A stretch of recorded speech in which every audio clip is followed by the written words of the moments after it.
Envy is one of the most universal and deep-seated of human passions, wrote Bertrand Russell in his very famous self-help book entitled The Conquest of Happiness. This is part 2 of my series of programs on this very famous book. What I'd like to do at the outset is to provide a brief review of some of the comments that I made in my last program on Russell. I provided some brief biographical information. For example, I pointed out that Russell is considered to be one of the top 20th century philosophers and mathematicians.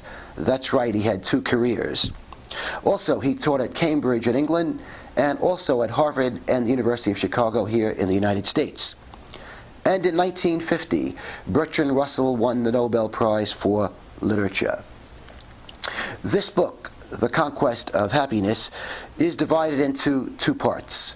In the first part, Russell writes about what he considers to be the main causes of unhappiness in life. And each chapter is about a cause of unhappiness as he sees it. In the second half of the book, Russell writes about what he considers to be the main causes of happiness in life. And again, each chapter is devoted to a different cause. Last week, I talked about part of the first half of the book, and I pointed out that Russell believed that among the chief causes of unhappiness in life are competition, boredom, and fatigue. With regard to competition, Russell said something that may go against the grain of American culture. Russell contended that competition so often is a cause of unhappiness and not happiness. And he said this. He said that competition, considered as the main thing in life, is too grim, too much a matter of taut muscles. Russell believed that highly competitive people, whether in sports or in business or in some other field, as he saw it, lived at a rhythm not in harmony with a happy life, a joyful life. With regard to boredom, Russell believed, of course, that we should do what we can to reduce boredom in our lives, but he also believed that a certain power of enduring boredom is essential to a happy life. Russell talked about fruitful monotony. He said that certain good things cannot happen to us unless we can endure a certain amount of monotony.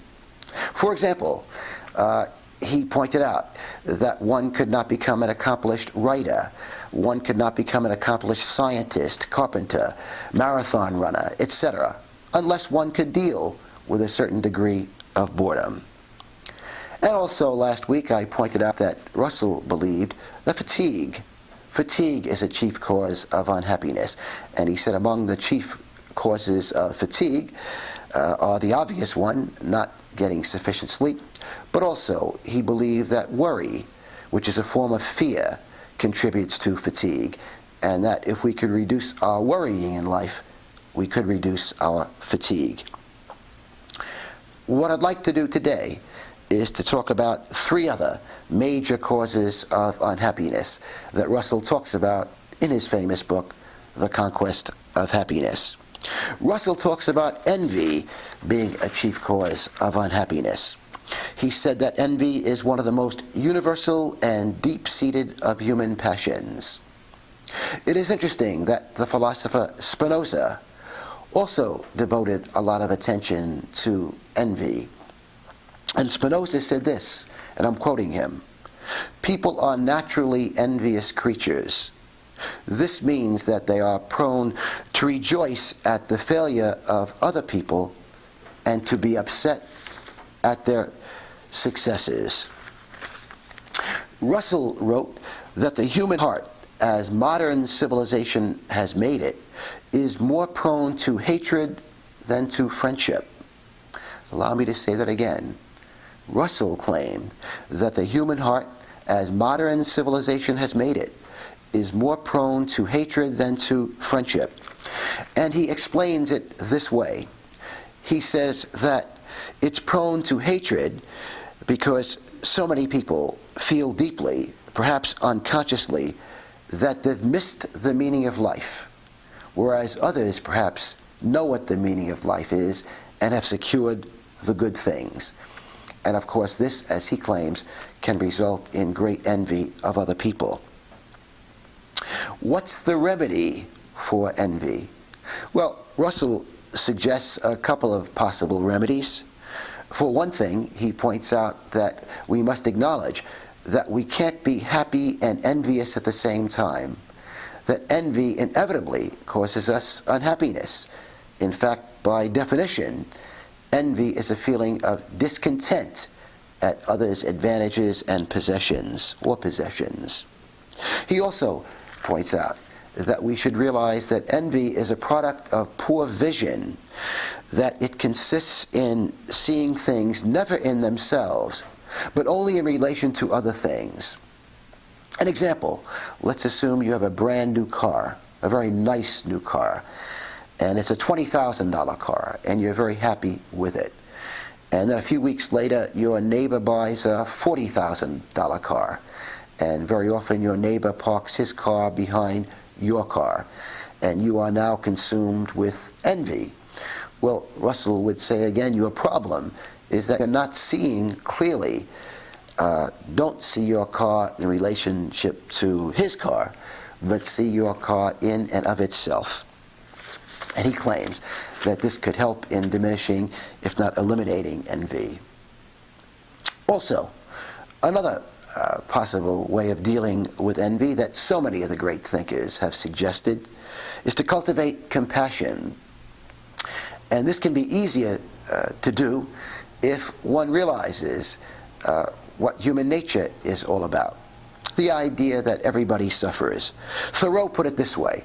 Thoreau said, dis-ease is the rule of our terrestrial life.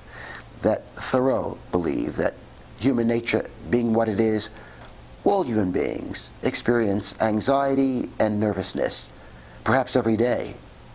Baseball superstar Barry Bonds, whom some people would say has everything, he has fame and a lot of money.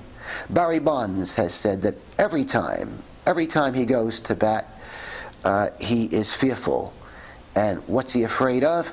Barry Bonds has said he's not afraid of getting hit by the pitch ball, rather he's afraid of failure. Pretty common human feeling, I think. Schopenhauer, the great German philosopher, pointed out that as he saw it, as people grow older, one of two characteristics will come to dominate their disposition, either envy or compassion. Again, pretty interesting idea. As one grows older, as he saw it, one of two characteristics will come to dominate a person's disposition, envy or compassion. The Dalai Lama has pointed out that to be very compassionate requires a special kind of intelligence. He says it requires a special kind of intelligence because to be very compassionate requires the ability to see how much suffering people do in this world. Finally, the Tao Te Ching, famous Chinese book of wisdom, says this: "Heaven arms with compassion those whom she would not see destroyed." And I think the idea is similar to Schopenhauer's idea that if one does not become compassionate, one will become envious, and envy can destroy us. Russell also suggests another way of dealing with envy, and that is to focus on meaningful, absorbing activity. The idea is that if we can become engaged in activity that absorbs our attention, that can distract us from negative feelings such as envy. In his next chapter on the major causes of unhappiness in life, Russell talks about the sense of sin. That's the title of the chapter, The Sense of Sin. Russell believed that we sometimes feel guilty about things we shouldn't feel guilty about, and this causes us unhappiness. I must add that he at least implies that sometimes we don't feel guilty when we should feel guilty. Russell raises the question, How should one decide what is evil? How should one decide what is evil? Russell says the best way to do this is to use our reason, that we must, in a very rational way, determine what is good and what is evil. And this involves critical thinking. Russell says the reason we must use our critical thinking ability to determine what is evil is that all societies indoctrinate people. Again, Russell believed that all societies indoctrinate people. And he also believed that the conscience is not innate. The conscience is not inborn. The conscience is a product, to a large extent, he believed, of society's influences. Let me give an example of what Russell's referring to when he says the conscience is not inborn, but to a certain degree is a product of society's influences. Perhaps you have read the very famous book by Mark Twain entitled Huckleberry Finn. You might recall in this book a young boy, Huckleberry, about 12 years old, Twain never tells us exactly how old he is on a raft moving down the Mississippi River with an escaped slave named Jim. And Jim is very fond of Huckleberry, and Huck seems very fond of Jim. But Huck's conscience begins to bother him in the sense that he's helping someone to escape from slavery. And Huckleberry feels that this is wrong. It's evil to help someone escape from slavery. After all, there were laws at that time, in fact, forbidding people to assist an escaped slave. So Huckleberry decides that when it's convenient for him, he will write a letter to Jim's master, telling the master where Jim is. He feels somewhat ambivalent about this because he likes Jim so much and doesn't want to turn him in. But he pretty much decides that that's what he's going to do. He's going to turn Jim in because not to do so might involve going to hell. That's what Huckleberry says. He feels that he might go to hell if he does something so evil as to help a slave to escape.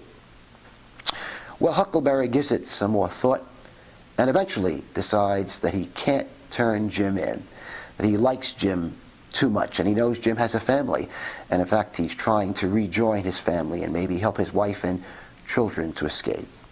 So eventually Huckleberry decides that he won't help Jim to escape, and in perhaps the most poignant part of the book, Huckleberry says, "All right, I'll go to hell." And again, what is Mark Twain trying to point out? Well, I think Twain is pointing out what Russell believed, and that is that our conscience can so often be influenced by society's ideas, and so often society's ideas as to what are good and evil can be mistaken. The question then comes up, and Russell raises it, what should people feel guilty about? Well, Russell talks about garden variety evil, evil that is very commonplace, evil deeds that are done by so-called respectable people on a pretty regular basis in perhaps all societies. And what are some of these activities that Russell refers to as garden variety evil? Well, he talks about sharp practices in business not punished by law, harshness towards employees, exploitation of workers, ferocity in political conflicts. Interesting, now we are involved in a presidential election, and I think it's fair to say that both parties at times become somewhat ferocious in their criticisms of the other party and candidate. And it reminds me of something Mark Twain said about political campaigns. Twain said, given the mudslinging of all the people usually involved in campaigns, what a political campaign proves is that neither candidate deserves to get elected. Russell also believed that another kind of garden variety evil is stealing other people's happiness. In fact, Russell believed it might be the most prominent kind of evil in the world. People stealing other people's happiness, at least attempting to do so. And how do people do this? Well, There are many ways. Among the more common ways, perhaps, are spitefulness and sarcasm. Russell goes on to say that these kinds of evil are really harmful sins that are common among respectable and respected citizens. And he says that by means of these sins, a man spreads misery in his immediate circle and does his bit towards destroying civilization. You recall I said that Russell believed that we should challenge irrational beliefs about what is good and evil. The question inevitably comes up, what should one do when one's religious beliefs conflict with one's reason? Allow me to give some examples. We know that some religions forbid certain kinds of birth control. Some religions, for example, forbid the use of condoms, forbid the use of birth control pills. Some religions forbid divorce and premarital sex and homosexual sex. Well, Russell says if we are trying to determine whether birth control, again, the use of condoms and pills, divorce, premarital sex, homosexual sex, if we are trying to determine whether they are evil, we should use our reason to do that. And he says that reason should trump religious belief, that reason should supersede religious belief. What do you think about that? Let me further pursue this. Religions would claim that holy books are God-given. And since holy books are God-given, and they provide the guidelines as to what is good and what is evil, we have an obligation to follow those holy books, and not our reason. There is an argument that many philosophers have used to counter that argument, and it is this, that religionists claim God gave us the holy book, or books. Many philosophers have said, well, God also gave us our intellect, our brain. And what are we to do when a holy book, which supposedly is God-given, conflicts with what our brain tells us, which supposedly is God-given? Well, let me provide an analysis whereby I will provide a critique of both using reason to determine what is good and evil, and using a holy book to determine what is good and evil. St. Augustine, one of the most famous of Catholic saints, perhaps provided the most interesting criticism of using reason. St. Augustine said that Scripture, in his case the Holy Bible trumps reason every time. Augustine pointed out that our reason may be faulty. Our reason may be mistaken. We don't always reason clearly, so that when we're trying to determine what is good or evil, if we are using reason to do this, our reason could be mistaken and could lead us to conclude that something that is evil is good, or that something that is good is evil. So again, St. Augustine believed that in every case we should use the Holy Book and not reason to determine what is good and evil. Well, I must point out that more than a few famous thinkers have criticized Augustine and have criticized the idea of using a holy book to determine what is good and what is evil. And allow me to provide some illumination as to what their arguments are. Many thinkers have pointed out that all holy books are open to interpretation. All holy books are open to interpretation. And indeed, people, even religious people, even religious scholars, often interpret them differently. Let me give a concrete example. Catholics and Protestants read what is essentially the same Bible, yet the Catholic Church has come to the conclusion that divorce and certain kinds of birth control, such as using condoms and birth control pills, are evil. It must be pointed out that the Protestants, who again read what is essentially the same Bible, many Protestant denominations do not teach that divorce is evil, do not teach that using condoms or birth control pills are evil. So it is interesting that Catholic clergy, Protestant clergy, are reading the same holy book, but are coming sometimes to different conclusions about what is good and evil, because, as I said, the same holy book can be interpreted differently by different people. Perhaps the outstanding illustration of a holy book being misinterpreted concerns Galileo.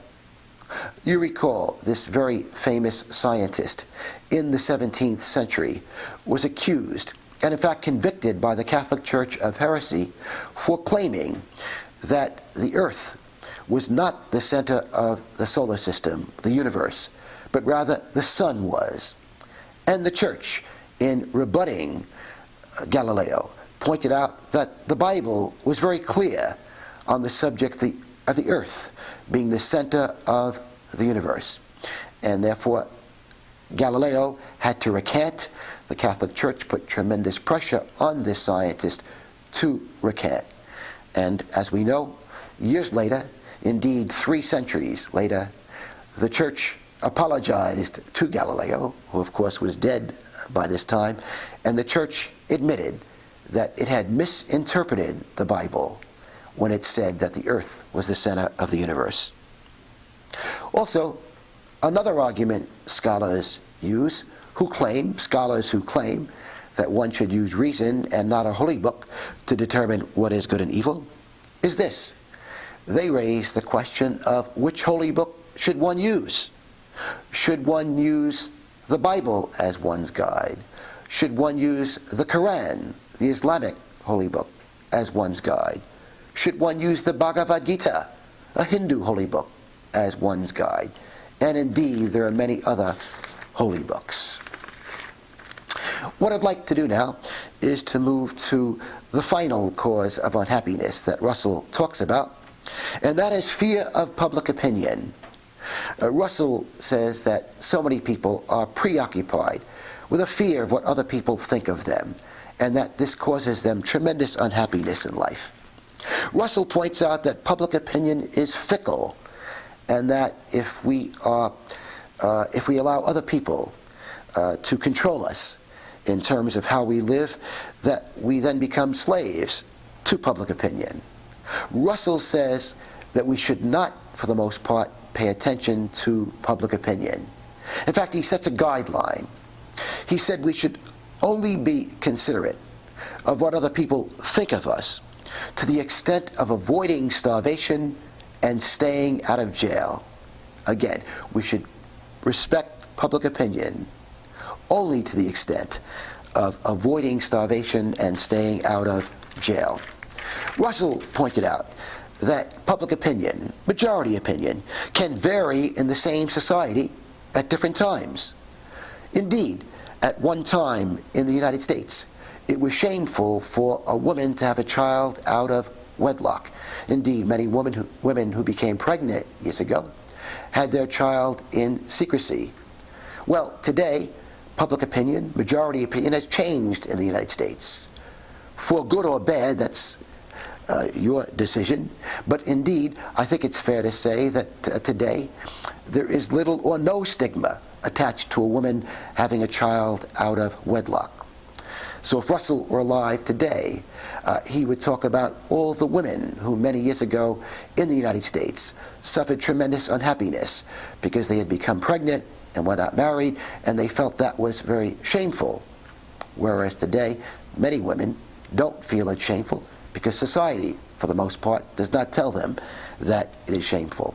So again, Russell would say this is another argument not to pay much attention to public opinion, because public opinion in the same society can change from time to time. Also, of course, public opinion can vary in different societies at the same time. It is interesting that the United States is involved in a war in Iraq. We know that at the outset of this war, The majority of Americans, I think it's fair to say, and public opinion showed this, were strongly behind the president and our government and believed it was the right thing to do to go to war in Iraq. Well, we should remember that at the outset of the war, the majority of Europeans were against the war. And again, an example of public opinion differing in different parts of the world. Americans believing the war was justified, the majority of Europeans believing the war was not justified. One other quick example of public opinion differing in different societies. America is becoming an increasingly conservative country politically. Europe is a very liberal place, big government, high taxes, universal health care, safety net for people who become unemployed, for example. And again, very different sexual mores. For example, in most European countries, prostitution is legal. Not so in the in most areas of the United States. So again, public opinion today differing on many key issues in Europe and the United States. And again, Russell would say this would be a good reason for not paying very much attention to public opinion, because essentially public opinion is very fickle. I would like to conclude, as I usually do, with the words of Henry David Thoreau, who said that the highest art, the greatest art, is to affect the quality of the day.